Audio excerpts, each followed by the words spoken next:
काश्यप, ये साल 2025 है, लेकिन साल 2025 में एक बार फिर से मुगलों पर देश में बहस छिड़ गई है। और वो इसलिए क्योंकि देखिए शुरुआत कहां से हुई। छावा नाम की एक फिल्म छत्रपति संभाजी महाराज पर बनाई गई। अब उस फिल्म को लेकर दोनों तरफ से, एक तरफ है मुगल फैंस, मुगलों के फैन, तो दूसरी तरफ है मुगलों के हेटर्स, यानी उनको नापसंद करने वाले। अब सब में डिशम लड़ाई हो गई और यहां तक पहुंच गई लड़ाई कि सियासतदान भी इसमें कूद पड़े हैं। सोशल मीडिया पर तो जंग चल ही रही थी। अबू आजमी साहब आए, समाजवादी पार्टी के टिकट पर नए नए विधायक बने हैं अभी।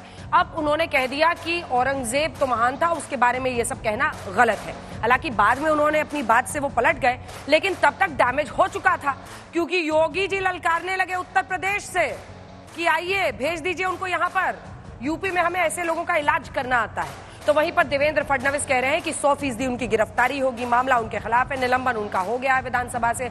वहीं शिवसेना, उद्धव ठाकरे जो कि अब धुर विरोधी हो गए हैं बीजेपी के, वो भी कह रहे हैं कि सिर्फ निलंबन से कुछ नहीं होगा, उनको हमेशा के लिए हटाइए। बहरहाल इन सब पर आज चर्चा करेंगे, लेकिन बात औरंगजेब तक थमी नहीं है, बात दूर तक गई है। बात अकबर पर पहुंची, जयपुर के विधानसभा में पहुंची, वहां पर अकबर को महान कहने पर नाराजगी जाहिर की गई तो उसका भी विरोध हुआ। वहीं तीसरी तरफ अब दिल्ली में आज दो ऐसे बड़े नेता, जिसमें एक दिनेश शर्मा है, ये तस्वीरें हम आपको दिखा रहे हैं, फॉर्मर डेप्यूटी सीएम है ये उत्तर प्रदेश के। इनके घर के बाहर तुगलक लेन छोटा कर दिया गया, जो दरअसल उस लेन का नाम है, और विवेकानंदा मार्ग बड़ा कर दिया गया। तो ये तस्वीरें, और कृष्णपाल गुर्जर के भी घर पे यही हुआ। तो ऐसे में ये सवाल उठने लगा कि चाहे औरंगजेब हो, अकबर हो, तुगलक हो, एक तरफ उनसे नफरत करने वाले तो दूसरी तरफ उनके प्रशंसक, ये मुगल लवर्स और मुगल हेटर्स के बीच की जंग में आज बड़ी चर्चा करेंगे। तालियों के साथ स्वागत कीजिए गौरव भाटिया, राष्ट्रीय प्रवक्ता बीजेपी के हमारे साथ जुड़ गए हैं। अनुराग भदौरिया जी, समाजवादी पार्टी के राष्ट्रीय प्रवक्ता, तालियों के साथ स्वागत कीजिए। आनंद दुबे जी, प्रवक्ता शिवसेना उद्धव ठाकरे गुट के, तालियों के साथ इनका अभिनंदन कीजिए। मौलाना अंसार रजा साहब जो कि प्रेसिडेंट हैं गरीब नवाज फाउंडेशन के, तालियों के साथ स्वागत कीजिए। मोहम्मद फैज खान जो कि नेशनल कन्वीनर है मुस्लिम राष्ट्रीय मंच के, वो हमारे साथ जुड़ गए। लेकिन इससे पहले कि हम चर्चा की शुरुआत करें, जल्दी से आपको अपनी ये रिपोर्ट दिखाएं।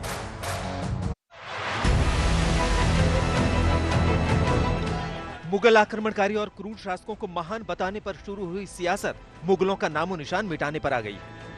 3 दिन के अंदर 3 मुस्लिम शासकों पर सियासी महाभारत सामने आई। पहले औरंगजेब को समाजवादी पार्टी के विधायक अबू आजमी ने महान बताया, फिर राजस्थान में विवाद उठा कि अकबर बलात्कारी और क्रूर शासक था, लेकिन इतिहास में उसे क्यों महान बताया गया? अब दिल्ली में तुगलक लेन का नाम बदलने को लेकर हंगामा शुरू हो गया है। आसपास के जो मकान था उसमें लिखा हुआ था विवेकानंद मार्ग और नीचे लिखा था तुगलक लेन, दोनों साथ साथ लिखे थे। तो तुगलक लेन आज भी नाम पट्टिका पे लिखा है, बदला नहीं है। इसलिए भी कि भ्रम ना रहे लोगों को, विवेकानंद रोड और तुगलक लेन का जो अंतर है, तो एक सामान्य सी प्रक्रिया, इसमें कोई कंट्रोवर्सी नहीं है। कि इनको पता भी है स्वामी विवेकानंद कौन थे, उनके क्या विचार थे। वो एक ऐसे व्यक्ति थे जो जातिवाद के खिलाफ काम किया करते थे, जो महिला उत्थान की बात किया करते थे, और इनकी तरीके का नहीं केवल दिखावा, जिस तरीके की ये घटिया सांप्रदायिकता और सांप्रदायिक राजनीति बीजेपी वाले करते हैं। दरअसल दिल्ली के तुगलक लेन पर कई सरकारी आवासों में नई नाम पट्टिका लगी है, जिसमें तुगलक लेन के साथ स्वामी विवेकानंद मार्ग भी लिखा है। हालांकि अभी नाम बदले जाने का आधिकारिक ऐलान नहीं हुआ है, लेकिन इस विवाद पर विपक्ष बीजेपी पर हमलावर है। जितने भी राष्ट्रपति आते हैं उनको आप कहते हो जाके ताजमहल देखो, ये सबसे अच्छा हमारे यहाँ बिल्डिंग बना हुआ, किसने बनवाया उसको? मुगल शासक। तो उसको जिस दिन तोड़ना हो उस दिन तारीख हमको भी बता देंगे, हम भी फावड़ा वड़ा लेके चलेंगे उनके साथ। इससे पहले दिल्ली विधानसभा में बीजेपी ने नजफगढ़ का नाम नाहरगढ़ रखने का प्रस्ताव रखा था। इसके अलावा मुस्तफाबाद का नाम शिव विहार करने और मोहम्मदपुर का नाम बदलकर माधवपुर करने की मांग बीजेपी कर चुकी है। नजफगढ़ का बहुत पुराना नाम जो था नाहरगढ़ था, राजा नाहर सिंह के नाम पे, उनके त्याग के नाम पर मैंने अपने नजफगढ़ का नाम नाहरगढ़ रखने की अपील की। दिल्ली में तुगलक लेन का नाम बदलने को लेकर हो रहा सियासी संग्राम यूपी तक पहुंच गया। अगर कोई औरंगजेब को अपना नायक और आदर्श मानता है तो मैं मानता हूं कि वह एक कोई मानसिक विकृति का शिकार है।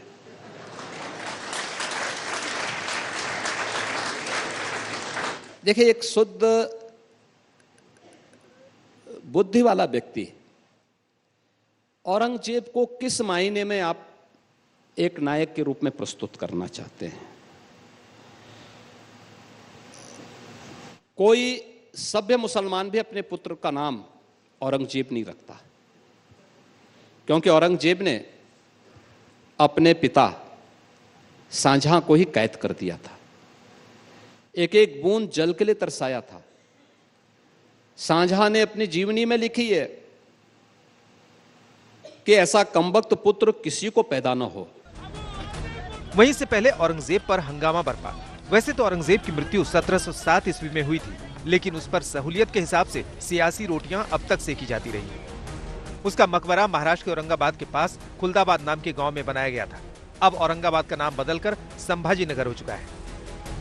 एसपी विधायक अबू आजमी ने औरंगजेब को महान बताया तो यूपी के सीएम योगी आदित्यनाथ और महाराष्ट्र के सीएम दोनों ने अबू आजमी को चेतावनी दे डाली।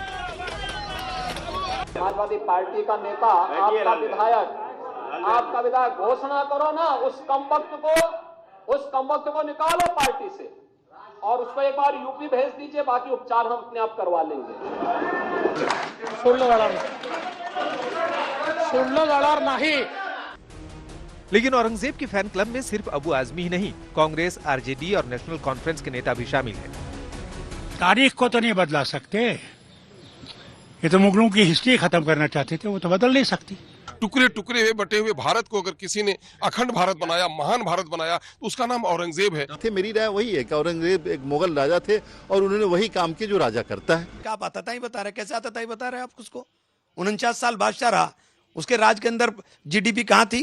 राजे महाराजे जो है उनकी का अपना स्टाइल होता था, वो सत्ता हासिल करने के लिए कुछ भी करते थे। उसने मंदिर तुड़वाए भी, उसने मंदिरों को जायदाद, जमीन और पैसे भी दिए।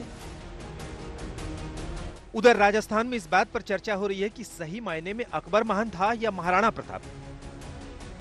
औरंगजेब ने अनगिनत हिंदुओं को मारा, सैकड़ों मंदिरों को ध्वस्त किया, हिंदुओं पर जजिया कर लगाया।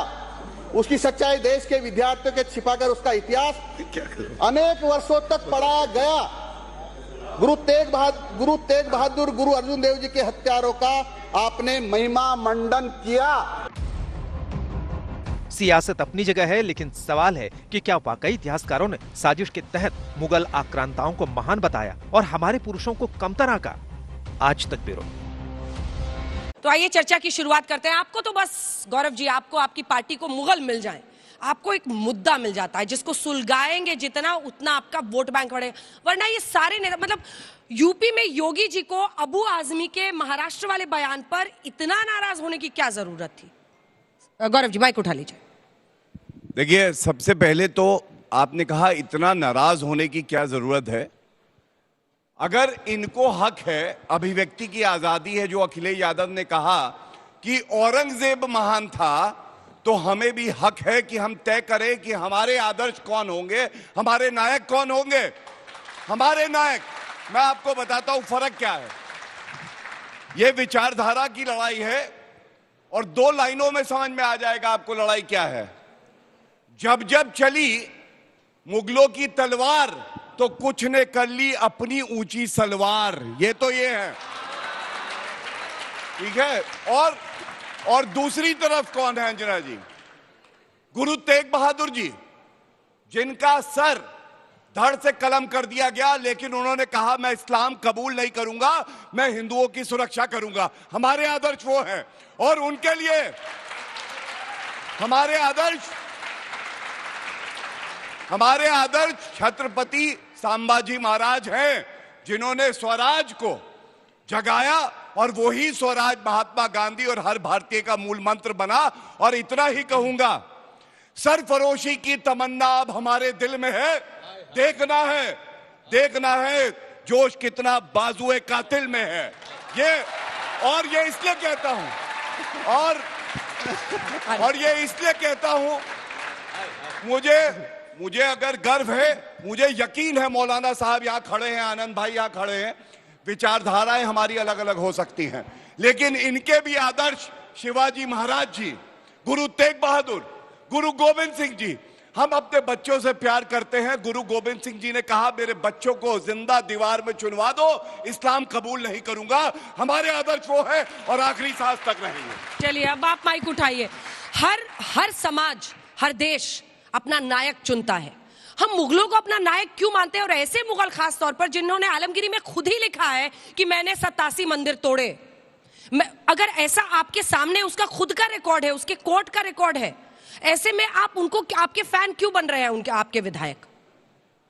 भारतीय जनता पार्टी के प्रवक्ता महोदय ने चिल्ला चिल्ला के बोला हमारे नायक कौन है। इनका पता है कौन है? सत्ता चाहिए, वो चाहते हैं। किस तरह से सत्ता मिल जाए, हमें आपके बीच में किस तरह से कोई ऐसी बात आ जाए जिससे हमें आपकी एक नफरत की राजनीति करके उसको हवा देके। इनको औरंगजेब से कोई लेना देना नहीं है। औरंगजेब की उसकी बात नहीं कर रहे हैं, ये जनता की जेब की बात नहीं करेंगे। औरंगजेब को इनको बड़ा याद आ गया है। औरंगजेब इनके लिए इतना महान हो गया है कि आज 4 दिन से औरंगजेब चिल्ला रहे हैं। वहीं पे अबू आजमी ने अपनी बात कही, उसके बाद उन्होंने माफी भी मांगी। हमने भी कहा कि वो सही नहीं है, वो क्रूर था। कोई नहीं कहता है कि औरंगजेब महान था। आया ये बता दीजिए, मेरी बात सुन लीजिए। लेके कौन आया? मेरी बात सुनिए, मैं अभी उसका जवाब दे रहा हूं ना। हाँ। वहीं इनके खालिद अनवर हैं, जेडीयू के एमएलसी हैं। कहां से? बिहार से। उन्होंने भी औरंगजेब को महान बताया। उसके लिए इनके नहीं बोलने की हिम्मत हो रही है। अब इनसे पूछो क्यों नहीं बोल पा रहे, पता आपको? इनको पता है कि अगर उनके बारे में बोलेंगे, जेडीयू एमएलसी के बारे में बोलेंगे, तो वो यहां आ जाएंगे, सत्ता से हट जाएंगे, हम वहां चले जाएंगे। ये यहां नहीं आना चाहते, इसलिए खालिद अनवर का नाम नहीं लेना चाहते। आप बोलिए जेडीयू से आप अपना संबंध खत्म कर दीजिए। बोले नीतीश कुमार से मैं अपना संबंध खत्म करता हूं। जेडीयू के लोग जो औरंगजेब को महान बता रहे हैं, जिनका विधायक, हम उनके साथ सत्ता में नहीं रहेंगे। हिम्मत है और हैसियत औकात है तो बोल के दिखाइए। आप बोल के दिखाइए, आप जनता सुनना चाहती है। बोलिए, उसके बाद मैं जाऊंगी आनंद दुबे जी के पास। नहीं, और दूसरा, नहीं, कैमरा में देखते हुए छत्रपति शिवाजी महाराज हमारे लिए सम्मानित हैं, आदर्श हैं हमारे। हम डंके की चोट पे कहते हैं आदर्श हैं। आप शिवाजी महाराज का उसको देख के पूरा नाम ही बता दीजिए। संभाजी का पूरा नाम क्या है बता दीजिए, वहां देख के बताइए। नहीं, शिवाजी महाराज का पूरा नाम बता दीजिए। नहीं, ड्रामा नहीं। शिवाजी महाराज के कसीदे पढ़ रहे थे, पूरा नाम नहीं बता पाएंगे। मैं चैलेंज के साथ बोल रहा हूँ, बता दीजिए पूरा नाम। देखिए, सबसे पहले तो इन्होंने कहा कि जेडीयू पूरा नाम, उसके बाद जेडीयू। देखिए अंजना जी, अगर अनुराग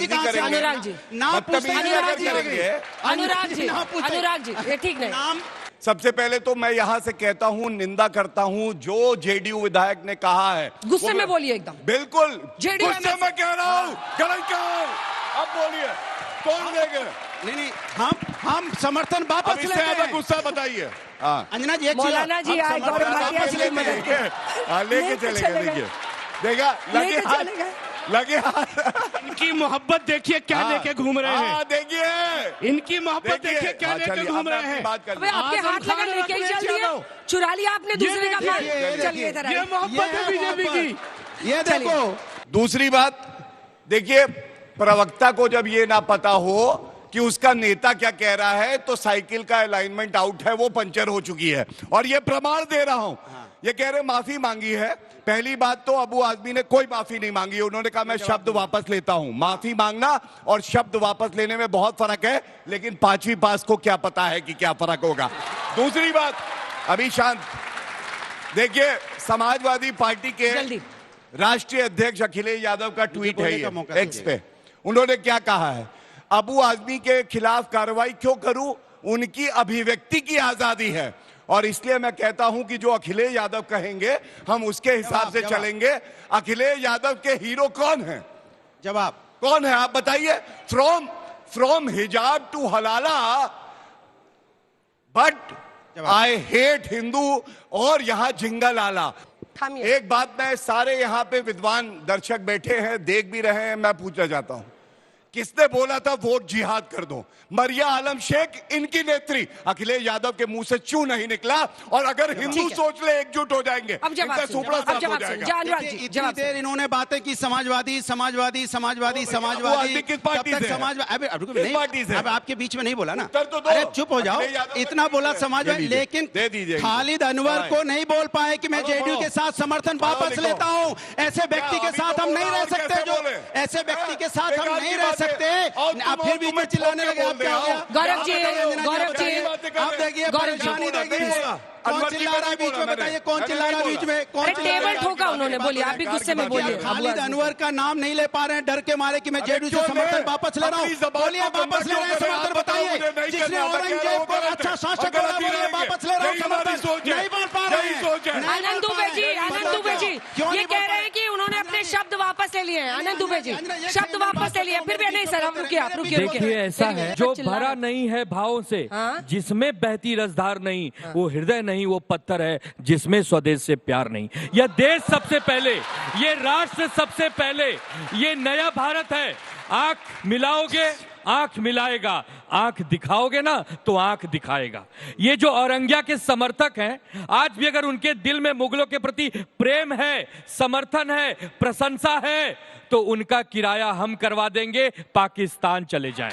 हिंदुस्तान की सर जमीन पर औरंगिया के समर्थकों को रहने की कोई जरूरत नहीं, चाहे अबू आजिम हो और चाहे कोई भी हो। हम इस विषय में कोई समझौता नहीं करेंगे। जिस प्रकार हमारे महानायक छत्रपति, खरी खोटी सुना रहे हैं, बिल्कुल जिस प्रकार हमारे महानायक छत्रपति संभाजी महाराज को 39 दिनों तक एक प्रकार से निर्मम हत्या कर दी गई, हम तो सिर्फ यही कहेंगे, औरंगिया हाथी घोड़े तोप तलवारें, फौज तो तेरी सारी है, पर जंजीर में जकड़ा राजा मेरा अब भी सब पे भारी है।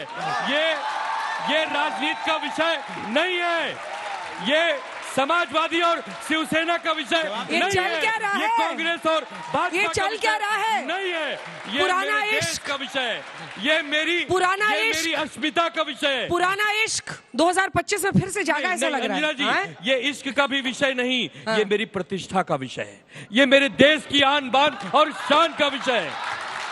अरे ये समझौते, ये राजनीतिक गठबंधन, ये सरकारें जनता के लिए तो हैं। अगर मेरी जनता कह रही है कि मुगलों का बहिष्कार करो, तो मुगलों का बहिष्कार होना। इंडिया गठबंधन का क्या किया जाए? अखिलेश जी उसमें है, बड़े नेता हैं। देखिए अखिलेश यादव जी को हम आज भी बड़ा नेता मानते हैं, उनसे सिफारिश करते हैं कि अबू असीम आजमी को पार्टी से भी निकालिए, और महाराष्ट्र के मुख्यमंत्री देवेंद्र जी से निवेदन करते हैं कि उनकी विधायकी नहीं, आजीवन वो कभी चुनाव न लड़ पाए, इतना नियम अखिलेश जी तो कह रहे हैं अभिव्यक्ति की आजादी है।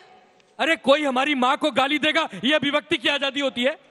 कोई हमारे देश को अपमानित करे, ये अभिव्यक्ति की आजादी होती है? छत्रपति शिवाजी महाराज हमारे नायक, महाराणा प्रताप हमारे नायक। हल्ला बोल में इतना ही।